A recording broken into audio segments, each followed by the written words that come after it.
Service complete ಆದ ನಂತರ ಕಸ್ಟಮರ್ಸ್ಗೆ bill ಹೇಗೆ ಕೊಡೋದು ಅಂತ ಕೆಲವೊಬ್ರಿಗೆ ಡೌಟ್ ಇದೆ.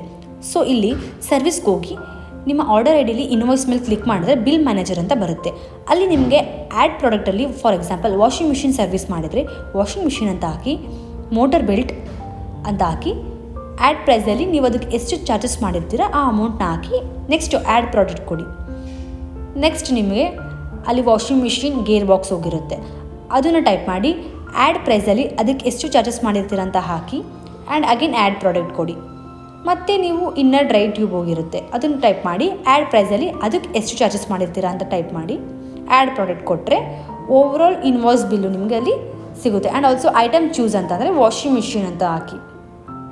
ಅದಾದ ನಂತರ ನಿಮಗೆ ಓವರಾಲ್ ನೀವು ಏನೇನು ಚಾರ್ಜಸ್ ಮಾಡಿರ್ತೀರಾ ಆ್ಯಂಡ್ ಯಾವ್ಯಾವ ಪ್ರಾಡಕ್ಟ್ಸ್ ಹೋಗಿರುತ್ತೆ ಪ್ರತಿಯೊಂದು ನಿಮಗೆ ಇನ್ವಾಯ್ಸಲ್ಲಿ ಐಟಮ್ ಲಿಸ್ಟಲ್ಲಿ ನಿಮಗೆ ಬರುತ್ತೆ. ಬಿಲ್ ಪ್ರಿಪೇರ್ ಆದ ನಂತರ ನಿಮಗೆ UPI ಆಪ್ಷನ್ ತೋರಿಸುತ್ತೆ. ಕ್ಯಾಶ್, ಫೋನ್ಪೇ, ಗೂಗಲ್ ಪೇ ಏನಿದೆ ಕ್ಲಿಕ್ ಮಾಡಿದ್ರೆ ಇನ್ವಾಯ್ಸ್ ರೆಡಿ ಆಗುತ್ತೆ, ಕಸ್ಟಮರ್ ಕೊಡ್ಬೋದು.